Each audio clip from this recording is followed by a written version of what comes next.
Bueno, muy buenas tardes. Permítame presentarme. Mi nombre es Marianela Ahumada Navarro, soy terapeuta ocupacional y hoy quiero compartirles un tema fabuloso, muy interesante, novedoso, acerca de los trastornos del procesamiento sensorial y su impacto en la salud mental de los niños y adolescentes. Este tema queda súper apropiado en este mes de la concienciación del autismo. No es propiamente del autismo, pero se ve mucho en los niños con el espectro. Ya tenemos cierta conciencia, ¿verdad? Ahora vamos a trabajar más en la aceptación. Y quiero hacer este aporte para la comunidad en general, como profesional de la salud, de la educación y pues como investigadora que soy. Gracias a todos los que se van conectando. Ya saben que aquí en Reencontrarse nos pueden seguir en las redes sociales. En Instagram nos encuentran como CTR Reencontrarse, en Facebook como CTR Reencontrarse y en Twitter como CTR Reencontrarse. En YouTube como Centro Terapéutico Reencontrarse. Bueno, entonces ya nos vamos uniendo. Quiero contarles un poco así porque este tema es un tema realmente novedoso. Es un tema que no muchos conocen, sin embargo, en realidad no es un tema nuevo. Este tema podemos aplicarlo en niños, en adolescentes e incluso en adultos. Bien, entonces vamos a empezar hablando sobre lo que es la integración sensorial, porque de ahí surge este tema. La integración sensorial es una teoría que surge por allá en los 1960, creado por Jean Ertz, una terapeuta ocupacional, neuropsicóloga e investigadora de los Estados Unidos, y ella empezó a hacer unas pruebas. Pues hubo una alianza allí con su esposo, que era ingeniero, y empezó a probar cómo el juego se podía relacionar con la ingeniería y a crear cosas con plataformas, con cosas diferentes a lo que era el juego, pero más aplicado a la vida diaria. Entonces, eso es un poquito de la historia de lo que es la integración sensorial, pero en general, la integración sensorial es un proceso neurológico, es un proceso donde nuestro cerebro organiza la información que viene filtrada o que entra a través de nuestros órganos de los sentidos. Nada podría llegar. Si ustedes se dan cuenta, el aprendizaje, todo es un aprendizaje, día a día, todo es un aprendizaje. Y este aprendizaje se da por los órganos de los sentidos, los 5 órganos de los sentidos que todos conocemos, pero hay otros órganos sensoriales ocultos que son realmente relevantes, en donde Jean Ertz empezó a hacer más pruebas, y muchos de estos trastornos del procesamiento sensorial tienen más profundidad allí, y son los órganos sensoriales propioceptivos, vestibulares, y el órgano sensorial interoceptivo. Entonces, toda esta información que influye del medio externo llega a nuestro cerebro a través de los diferentes órganos de los sentidos. Bueno, la integración sensorial es necesaria desde el primer momento en que venimos al mundo. Es necesaria para que el niño registre, discrimine, interprete e inhiba los estímulos relevantes. Inhibir, porque no es solamente recibir la información, también es inhibir lo que no es relevante, porque de no estaríamos absortos, estaríamos abatidos todo el tiempo. Entonces eso es lo que hace nuestro cerebro: recibe, filtra lo que no es útil y lo que es poco relevante. Y toda esta información lo que hace es que nosotros demos una respuesta adaptativa ante el medio. Entonces respondamos de manera acorde, nos adaptemos ante una situación difícil, ante una situación nueva, y que esto impacte favorablemente sobre la conducta. Entonces, habitualmente nosotros lo que vemos son las conductas de las personas, de los niños, de los adolescentes, pero realmente esta información que entra a través del sistema visual, por ejemplo, lo que es el seguimiento visual, lo que es que yo pueda mantenerme concentrada usando mis ojos y que de pronto un estímulo visual yo la pueda eliminar, o que si de pronto alguien está hablando yo lo puedo seguir con la mirada, todo eso lo hace el sistema visual. Y que me pueda, por ejemplo, leer el renglón sin perderme cuando estoy leyendo, ligado eso con el sistema vestibular, ¿verdad? Lo que es la discriminación de una forma, del tamaño. No es la agudeza visual, ojo que eso no es. Más bien la discriminación, la percepción visual. Otro sistema, el olfativo, el gustativo, auditivo, el táctil, que es realmente enorme, ¿verdad? Casi que el 90% de nuestro cuerpo es tacto, es epitelio. Entonces, imagínense, todo el tiempo estamos recibiendo esos estímulos. O sea que el trabajo que hace nuestro cerebro es gigante.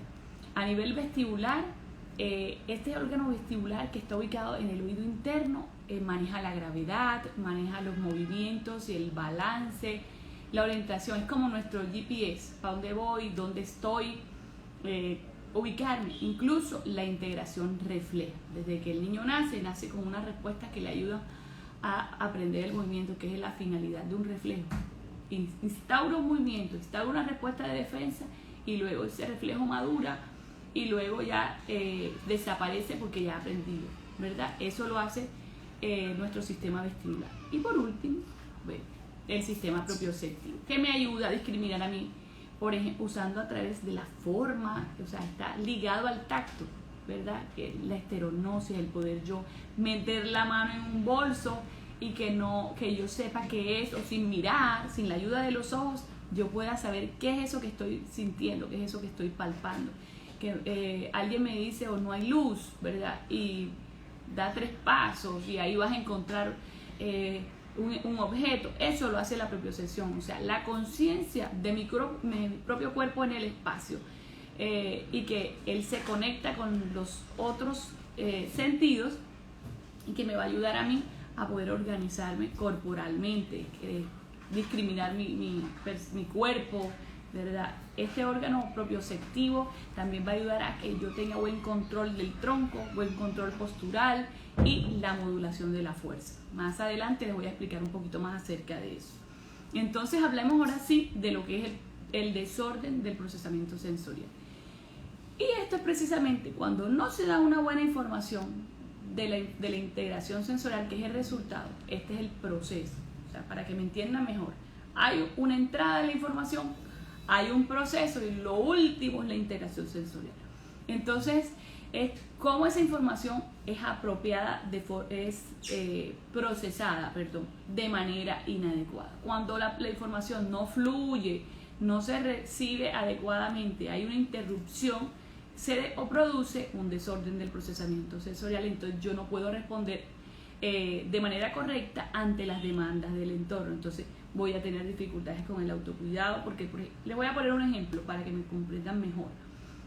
Si yo no puedo discriminar bien la forma, si no tengo buena habilidad a nivel del tacto y la esterognosia, yo no puedo de pronto saber cómo agarrar el lápiz, yo no puedo de pronto cómo se abre la llave del baño, si es a la derecha, si es a la izquierda. Todas estas cosas se vuelven ahora, en la edad adulta, algo inconsciente o automático, pero cuando se da el proceso de ese desarrollo, en los primeros años de desarrollo, este proceso es como una experiencia que se da, va y viene, se repite con el aprendizaje neuromotor, se va registrando y pues ya se vuelve algo madurativo. Entonces, los problemas del procesamiento sensorial impactan definitivamente lo que es las dificultades del autocuidado, las dificultades que pueden presentarse en la escolaridad y también en la productividad, porque puede darse en adultos, en el juego, en la vida diaria.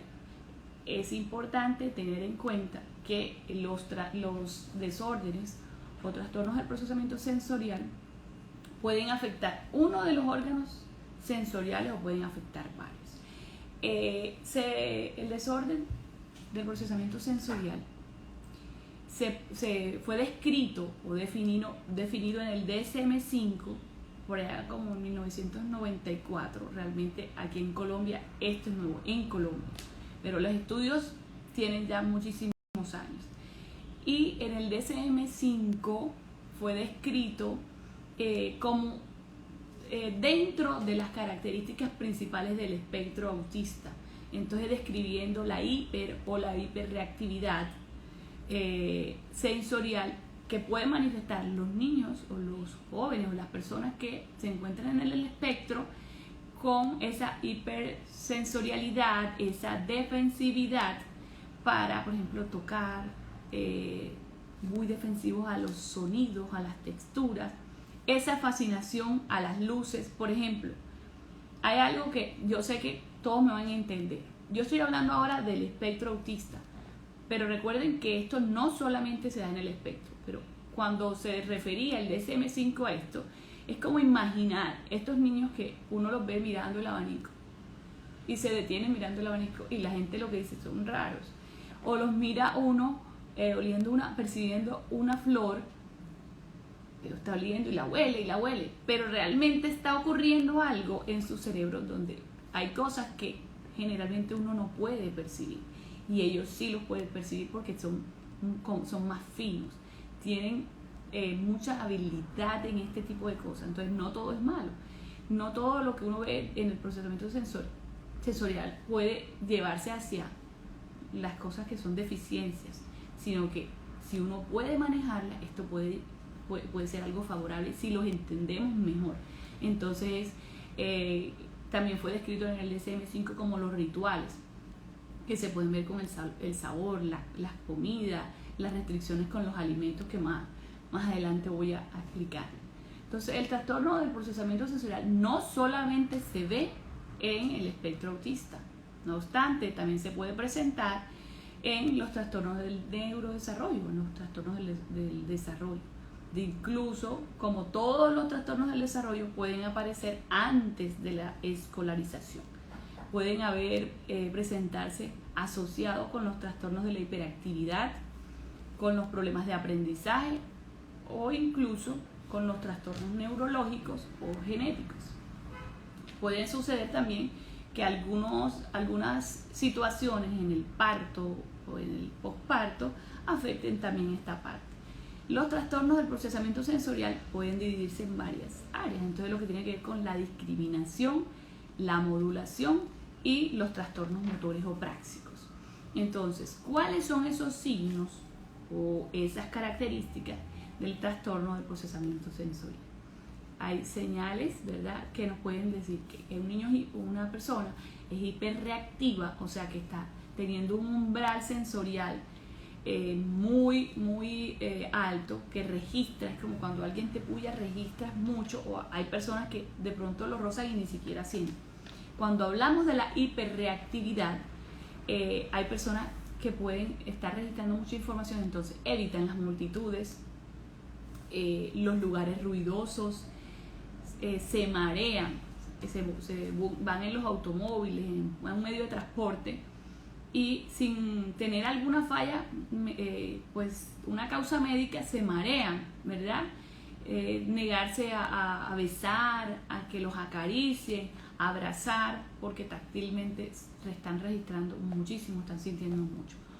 Otro de los signos o de las señales de la hiperreactividad es la grave incomodidad por los sonidos, por las luces, porque son muy sensitivos a nivel visual, por los olores, sabores o incluso las sensaciones viscerales, que eso es la interocepción, de pronto sentir muy fuerte los latidos de su corazón, y aunque se oiga raro, la verdad sí les ocurre. Entonces, obviamente, si ellos entran en una situación de estrés, una situación de angustia, van a percibir más este tipo de sensaciones internas. También pueden presentar trastornos del sueño. Pueden despertarse, son sensitivos al sonido, entonces un abanico ruidoso no lo toleran y no pueden dormir. El ruido de algo externo, son muy sensitivos, y ellos a veces presentan sobrecarga sensorial, entonces por eso no pueden dormir. Ellos necesitan adecuárseles un espacio, adecuarles todo ese tipo de cosas para que podamos facilitar su calidad de vida. Además de eso, se les dificulta calmarse, además se sienten constantemente estresados. Esos son los trastornos de la hiperreactividad. El otro lado que pueden presentarse son las personas con la hiporresponsividad, que son las personas apuestas, ¿verdad?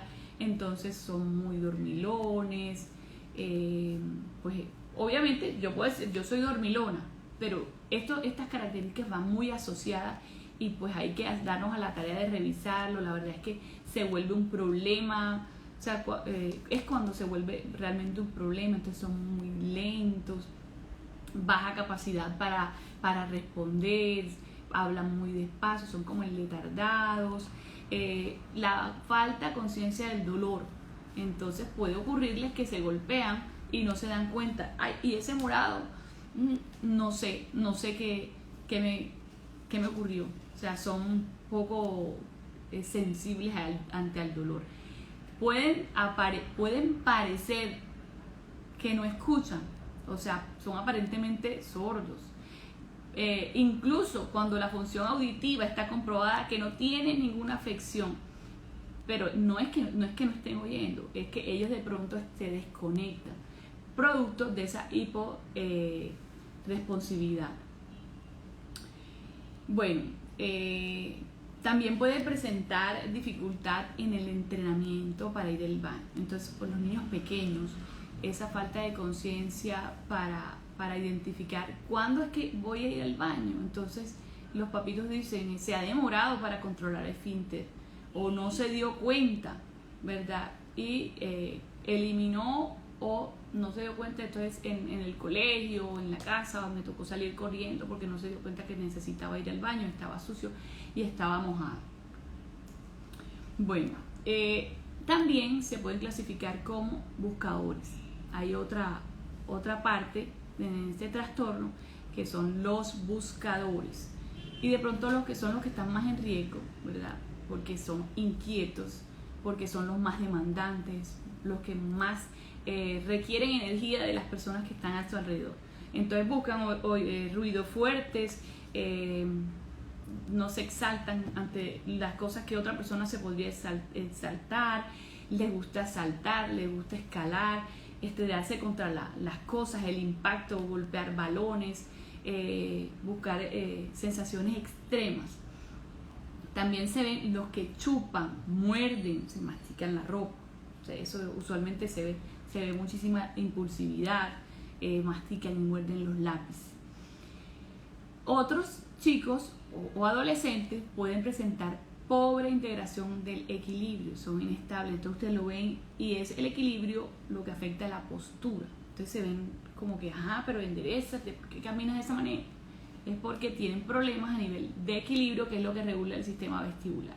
Entonces miren, como algo que se ve motor, 100% no es 100% motor. ¿Ven?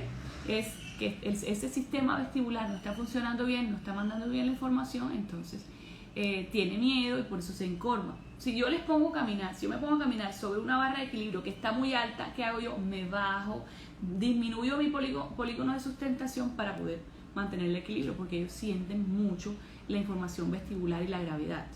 No está funcionando bien porque esos órganos otolíticos que están ahí en el oído están mandando mucha información exagerada. Entonces tienen bajo tono muscular, entonces tienen mala postura, poca integración de los reflejos, ¿verdad? De los músculos extensores, y están en contra de la gravedad. Entonces, como eso sensorial no es tan sensorial, es como esa propiocepción, esa conciencia de mis músculos está bajita y yo no estoy siendo consciente de la postura que tengo. Si yo me pongo en un espejo, si yo me pongo a mirar mi postura y soy consciente, es diferente, pero resulta que en los niños y en los adolescentes muchas veces muchas veces se desconoce el por qué manejan esa postura. Entonces uno siempre lo atañe qué es lo motor, qué es lo muscular. No siempre es así. Bajo control postural, entonces se cansan, se mueven, hacen ajustes excesivos y se distraen. Entonces una cosa lleva a la otra. La parte de los movimientos oculares, la fijación, por ejemplo, para leer, entonces se pierden en los renglones, porque sus ojos no tienen buena fuerza, buena estabilidad, entonces no pueden controlar el campo visual y tienen dificultades para planificar el movimiento. Bueno, esos serían los signos y las características propiamente del trastorno, ¿verdad? Hay unas conductas, y estas conductas es donde yo quiero llegar. Este tema les quiero contar que se viene manejando muchísimo con niños, ¿verdad? En la escolaridad, pero muy pocos trascienden hacia lo que viene después. Entonces, muchas veces no, vamos donde el psicólogo, vamos donde el neuropsicólogo, es que es tímido, y lo regañan, y los padres no entienden qué le está pasando, ¿verdad? Entonces, ¿cuál es la conducta que se ve, que se aflora? La conducta es, responden de forma exagerada constantemente los estímulos sensoriales, se ven desorganizados, algunos se ven sucios, evitan las situaciones nuevas. No, ¿vamos a ir a un cumpleaños? No. Y si son pequeños, no, que va a haber payasos, van a ver al recreacionista y va a haber el micrófono. Ay, boom, ese es el boom. Es que el micrófono, el ruido excesivo, la cara del micrófono, o sea, eso suele ocurrir muchísimo. De pronto esos libros que tienen los órganos sensoriales exagerados, o es el payaso disfrazado, les parece como extraño. Y por eso muchos no he entendido por qué los niños a veces les tienen miedo a los payasos. Ahora, eso no es siempre, eso no es en todos los casos.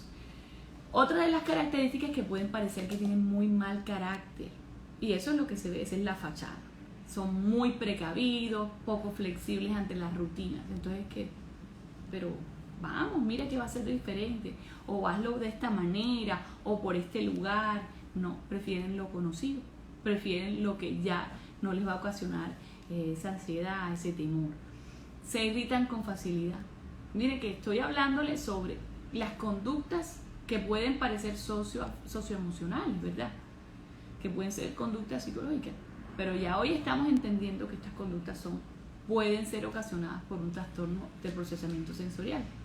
Entonces prefiero jugar aislado porque uno se quiere integrar, no se integra poco. Y generalmente esto llega desde el final, y entonces hay que ir devolviendo, saber qué es lo que pasa. Y el terapeuta va entendiendo y va armando como esos eslabones hasta que ya entienda el razón de ser, de por qué ocurre eso de que los niños son aislados, porque es que no les gusta que los toquen, porque es que no les gusta el roce, o porque el otro me habla muy fuerte. Y pueden parecer berrinchudos porque pueden hacer pataletas, pero esta también es una pregunta mágica, ¿cuál es la diferencia en un trastorno del procesamiento sensorial? ¿Cómo diferencio como papá eso? ¿Y cómo lo diferencio cuando es una pataleta o un berrinche? El berrinche desaparece una vez tú le das lo que el niño quiere, pero resulta que con un niño con un trastorno del procesamiento sensorial esto no desaparece. También puede ser en los niños que son hiporreactivos. Pueden presentar un ritmo de trabajo lento, ¿verdad? Poco interés por algunos juegos. Ahora que hablo de juego, les quiero dar esta clavecita así, en este mismo punto, y es por qué los juegos traen la edad en la caja. ¿Por qué los juegos tienen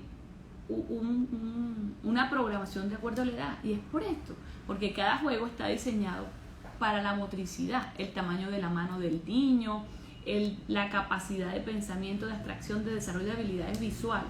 Entonces, por eso, démonos a la tarea de mirar la edad en la que está diseñado ese juego para yo poder ofrecérselo al niño. Entonces, otras actividades son evitar las habilidades sociales, las actividades sociales, las reuniones. Entonces, a mí me han preguntado como terapeuta ocupacional, ¿por qué mi familiar come rápido y se levanta de la mesa?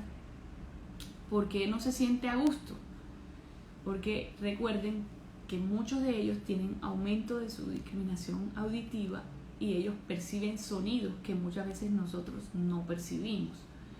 Entonces es como ese sonido de los alimentos en la boca mientras que el que está al frente mastica, eso no los tolera, ¿verdad? Asociado también a los problemas de alimentación, y el uso de los instrumentos, porque ellos tienen algunas fallas prácticas, entonces cómo aprender a usar los tenedores, o si me llevan a un lugar afuera, esos tenedores son muy grandes para mí, no son los que yo habitualmente puedo comer, ¿verdad? El olor es muy penetrante, todas esas cosas ellos las perciben, porque son poco tolerantes a lo táctil, incluso al orofacial. Otros pueden ser bruscos, tocan todo, parece uno dice que son como cositeros. ¿Por qué toca todo? Porque quieren primero cerciorarse de que las cosas no sean agresivas. Algunos hablan muy poco, como algunos son muy expresivos. Bueno, hay unos trastornos en que yo podría quedarme hablando sobre este trastorno que tiene que ver con los trastornos de la alimentación, que eso podría ser un capítulo entero, porque cuando un niño o un adolescente tiene un trastorno de la alimentación severo, se vuelve un problema grandísimo para los padres, porque ellos se rehúsan a comer los alimentos nuevos. Yo he visto casos de niños que nada más comen arroz y huevo, y estos trastornos no se deben a problemas gastrointestinales, porque eso hay que hacer la diferenciación. Entonces, realmente estos niños son a nivel táctil, en el epitelio de la boca, discriminan, y hay sensaciones, sabores que son muy fuertes y que para ellos no les gusta, entonces vomitan o hacen arcadas, son selectivos. Y en algunos casos, que como los niños autistas o del trastorno del espectro, tienen algunas alergias a los alimentos, entonces se vuelve la cosa más complicada. Bueno, por ahí digo que están haciendo algunas preguntitas, y bueno, ahorita vamos a ir respondiendo, ya voy terminando por aquí y ya les respondo las preguntas. Bueno, emocionalmente, ¿cómo impacta? Que es nuestro punto central. A mí este tema me apasiona, porque resulta que muchos terapeutas, muchos profesionales, pues se dedican a lo que primero salta a la vista, y es el colegio, ¿verdad? El colegio dice, mira, no se está relacionando, no se está interactuando, se está quedando en las tareas, no va a los cumpleaños, ¿verdad? O la misma mamá se da cuenta. Entonces, ¿cuál es el impacto de toda esta situación en la salud mental de nuestros niños y adolescentes? Entonces, ellos emocionalmente pueden sentirse afectados, incomprendidos, y algunos sienten que el mundo es fuerte, puede ser un mundo hostil, porque por supuesto hay unas edades en que ellos no pueden entender qué es lo que les está ocurriendo, y es la primera tarea que como terapeuta debemos hacer, sobre todo en los adolescentes, es ir entrenándolos, porque muchos de estos trastornos pueden persistir, pero lo que hacemos es que los entrenamos a cómo organizar las sensaciones que no se sientan agresivas para mí, ¿verdad? Entonces reciben muchas llamadas de atención, les llaman la atención, de pronto ese niño buscador que brinca, salta, que no puede dejar de moverse. Incluso vengo con la teoría de lo que me están oyendo, lo que son docentes, lo que están. Si su hijo busca movimiento, si su hijo necesita moverse, ese es su canal de aprendizaje. Ya yo creo que muchos de ustedes han podido ver en Facebook los tableros, los escritorios donde hay una rueda y ellos están escribiendo ahí, porque se ha asociado por años que el movimiento es un disruptor, y así no es. El movimiento es una manera de aprender, y a eso vamos en los colegios, en eso estamos trabajando, cómo utilizamos el movimiento para aprender muchas otras más cosas. Entonces, ¿qué otros elementos se pueden presentar en los trastornos o las afecciones de la salud mental que se generan por estos trastornos? Frustración al no entender qué es lo que me está pasando, ¿verdad? Frustración a que me llaman la atención, pero yo no estoy haciendo nada malo, si es que yo no quiero hacer daño. Ellos inconscientemente hacen muchas cosas que ni ellos mismos entienden. Entonces no pueden identificar los estímulos relevantes. Es que no fui yo, fue mi amigo que me llamó la atención, porque ellos no pueden decir que no. Entonces en esos escenarios, y hoy es fabuloso, es espectacular cómo en los colegios ya conocen de esto, en los colegios ya entienden de este tipo de problemas, y cada vez el trabajo que se hace impacta positivamente sobre los niños. Entonces tienen un gasto de energía muy fuerte, se cansan, se agotan, o a veces, pero después de tanto movimiento quedan ahí como agotados, ¿verdad? O caen como una roca al dormir. Entonces ese gasto de energía hay que sabérselos manejar. En situaciones vitales, como ir al odontólogo, imagínense alguien que está percibiendo la información demasiado fuerte y tienen que hacerle alguna intervención ontológica, no pueden tolerar. Entonces se vuelve un trauma, es pavor lo que ellos sienten cuando le dicen que van a llevarlos al odontólogo o al médico, que tiene que de pronto colocarle o hacerle algunos procedimientos donde los tienen que tocar. Bueno, ellos pueden ser etiquetados. Muchos de los niños con este trastorno de procesamiento sensorial son sometidos al bullying. Son como perezosos. Incluso nosotros como familiares podemos decir, deja la pereza. O a veces son torpes y derriban, rompen cosas. Y muestran poco intereses ante las actividades escolares. Pero no es porque no les guste, es porque de pronto no pueden percibir la información. Entonces, ¿cómo me puedes enseñar las cosas a la manera en que yo la entiendo, no como a la manera que tú me las puedes decir? Y ahí está el switch del asunto. Entonces, cuando somos ya más grandecitos, más adolescentes, ellos empiezan a sentir frustración. Entonces, saben ese conflicto que hay entre la adolescencia. Pero si ya yo vengo con un bagaje, ya yo vengo con varios tropiezos en mi vida que han ido construyendo mi autoestima, me voy a sentir todavía más lacerado. Entonces, por eso mi propósito de esta charla es que derribemos todos esos obstáculos que puede presentar. De pronto algunos se sienten identificados, pero yo tengo eso, pero yo a veces soy así, pero lo modulo. En cambio estos chicos no lo pueden modular. Algunos se sienten muy dependientes de los padres. ¿Y qué ocurre? Cuando el trastorno es severo, cuando no come, cuando no se deja cortar el cabello, entonces, ¿que no le has cortado el cabello? ¿Qué pasó? Porque tiene las uñas tan largas. Además, le ocurren accidentes, les ocurren accidentes graves, porque son impulsivos, porque se subieron en algo. O sea, miren el riesgo y la ansiedad que pueden manifestar estos padres cuando no saben qué es lo que les está ocurriendo a sus hijos. Entonces, esa ansiedad se la transmiten a ellos y se vuelve una barrera. Obviamente es algo inconsciente. Bueno, entonces vámonos a las preguntitas. Bueno, vamos a ver. ¿Hasta qué edad persisten estos síntomas? Bueno, estos síntomas, esta pregunta me encanta porque a veces no alcanzamos a dimensionar qué puede ocurrirle a un niño o un adolescente. Cuando no se tratan, cuando son tratados, pueden persistir, perdurar hasta la vida adulta y pueden desencadenar o desbordarse en otros trastornos de la salud mental. Entonces, ¿cuál es la clave? Vamos a darle la atención. Entre más temprano se haga la intervención, más fácil va a avanzar. Algunos síntomas pueden desaparecer, algunos síntomas se pueden manejar a través de la terapia. Y si se han visto los casos, nosotros hemos tenido muchos casos de niños que cambian, casi que un 90%. No hay seres humanos normales, ¿verdad? Todos tenemos algo, pero sí es importante que mientras más temprano se haga la intervención, mejor, ¿verdad? Bueno, otras preguntitas por aquí.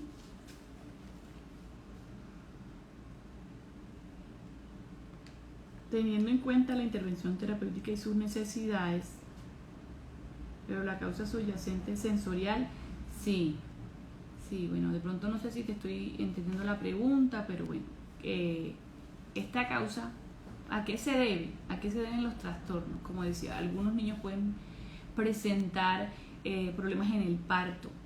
Los niños que, bueno, pudieron ser sacados con forceps, tuvieron doble circular, los niños que tuvieron hipoxia o que no respiraron al nacer, puede ser sensorial, muchos de estos signos no se identifican durante los primeros años cuando no son muy significativos, pero sí se puede, sí son netamente sensoriales. Dice, pero hoy en día hay demasiados artículos donde se ha aplicado el papel de la microbiología y las sensibilidades de la conducta. De hecho, ya se sabe que hoy hay microorganismos que modulan la información. Bueno, no sé si estoy entendiendo la pregunta, pero sí, esto hay muchos, de pronto no hice mucho énfasis en eso cuando empecé, pero algunos de estos problemas son de la modulación. O sea, la persona no sabe cómo graduar la información, cómo ajustarla a su propio input sensorial. Entonces, este tipo de diagnósticos, ¿verdad?, se puede manejar, se puede modular cuando nosotros los enseñamos a ellos a graduar la información para ajustarse en un medio. Entonces, por ejemplo, si yo voy a llevar a mi hijo a comer a un restaurante, entonces adecuo el espacio. No me voy a colocar de pronto en un lugar donde hay muchas fuentes sonoras, sino que me voy afuera, ¿verdad?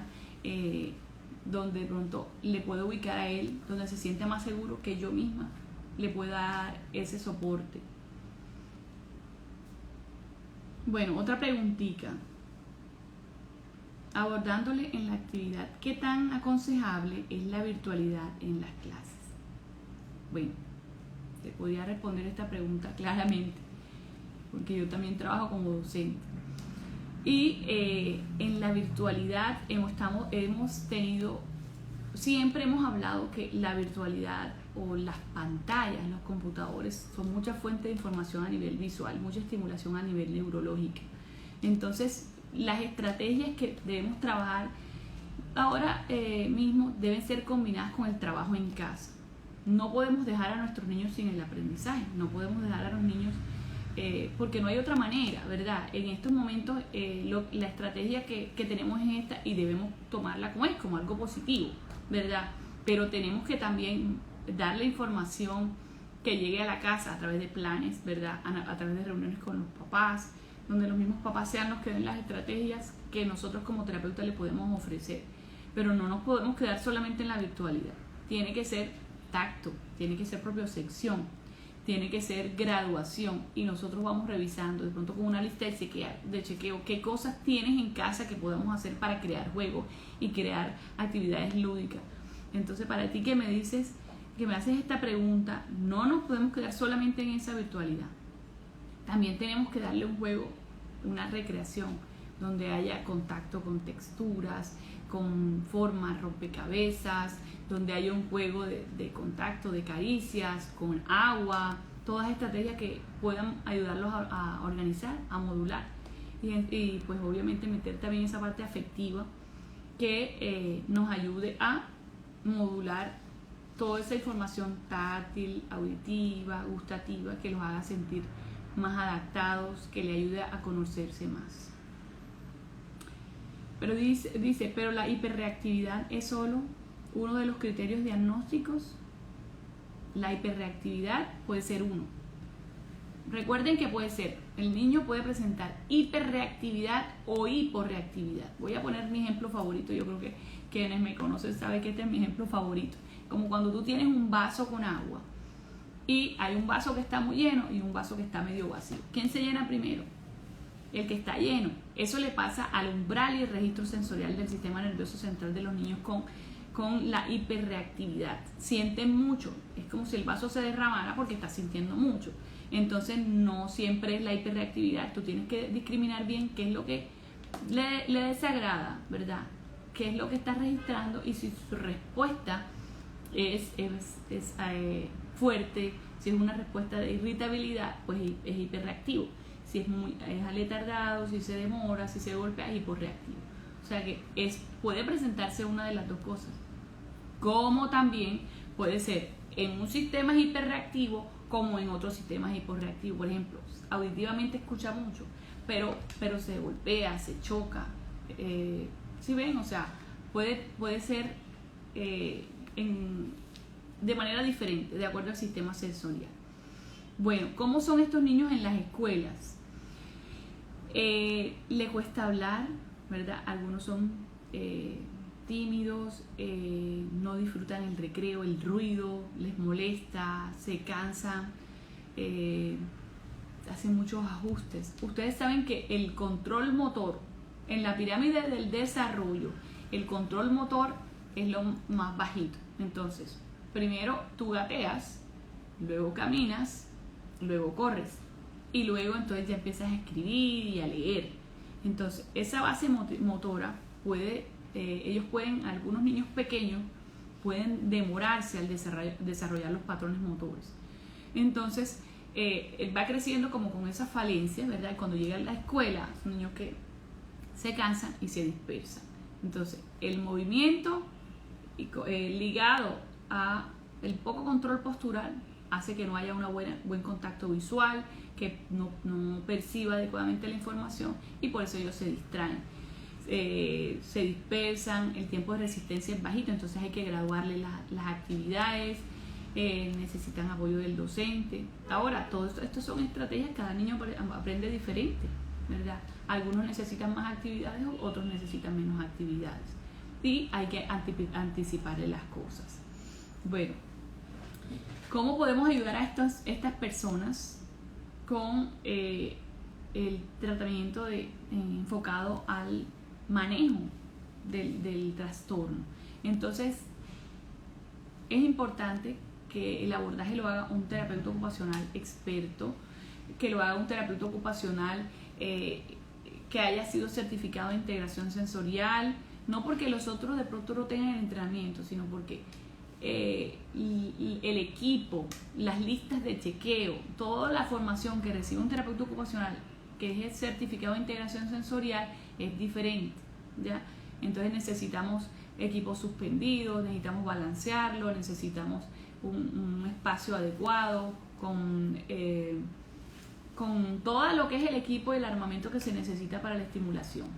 Tenemos que graduar la información que le damos en casa, si sabemos que va a haber un evento, una fiesta, un cumpleaños, graduar los estímulos, levantarlos sin tanta premura, anticiparlos. Si va a dormir, podemos bañarlos antes de dormir, podemos leerles un cuento, estrategias en donde podamos adecuar el entorno, ya sea el escolar, el entorno en el parque, ¿verdad? Y si en estos momentos ustedes tienen de pronto un niño que tenga algunas características, hay que tratar de que se mueva, ¿verdad? Hay que tratar de darle lo que él necesita, no eliminárselo.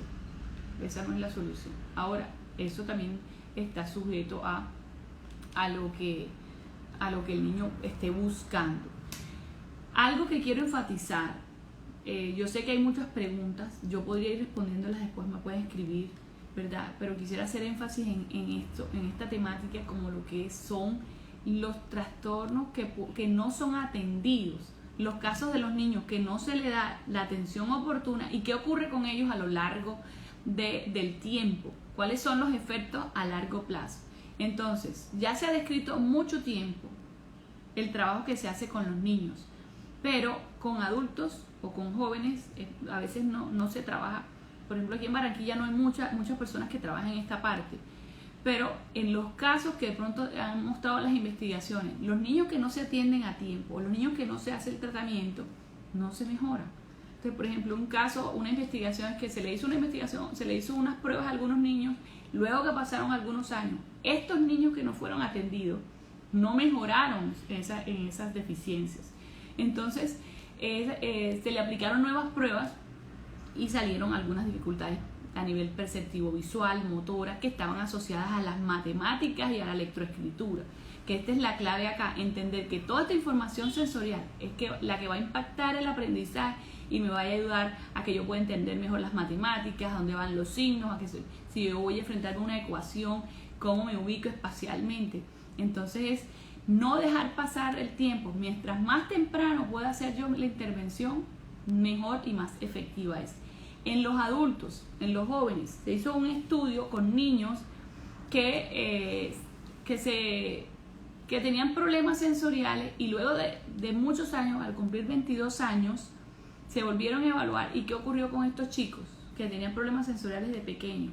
Cuando llegaron a la edad adulta, empezaron a tener manifestaciones o fallas a nivel de las limitaciones a nivel psicosocial, compromisos psicosociales, desórdenes en la personalidad, se fueron diagnosticados con Asperger que no se habían dado cuenta antes, son buscadores, extremistas, se ponen en riesgo, o sea, muchos son muy frontalizados. Entonces la invitación es eso, hagámoslo ahora, hagamos el abordaje, entendamos esto, enseñarlas a entender qué nos pasa, ¿verdad? No es que tienes esto, voy a hacer esto, no es primero yo, cómo te enseño a ti como hijo, como estudiante, ¿verdad? Como conocido, a aceptar, entender lo que te está ocurriendo. Entonces consultemos nuestra terapia, hagamos lo que tengamos que hacer para manejar y abordar esto, porque la verdad es que esto es el dispositivo básico para aprender de niño, adolescente y adulto. Entonces, muchísimas gracias por escucharnos. El tiempo es corto, este tema es amplio, este tema es apasionante. Me puede contactar por acá. Recuerden, nos pueden escribir, nos pueden seguir en nuestras redes sociales, IPS Reencontrarse, CTR Reencontrarse, y en YouTube como Centro Terapéutico Reencontrarse. Muchísimas gracias a todos por escuchar, muchísimas gracias por sus preguntas. Nos vemos pronto, los invitamos en un mes. Vamos a tener un invitado, psiquiatra infantil. Entonces todos atentos y bueno, que tengan una feliz tarde. Gracias.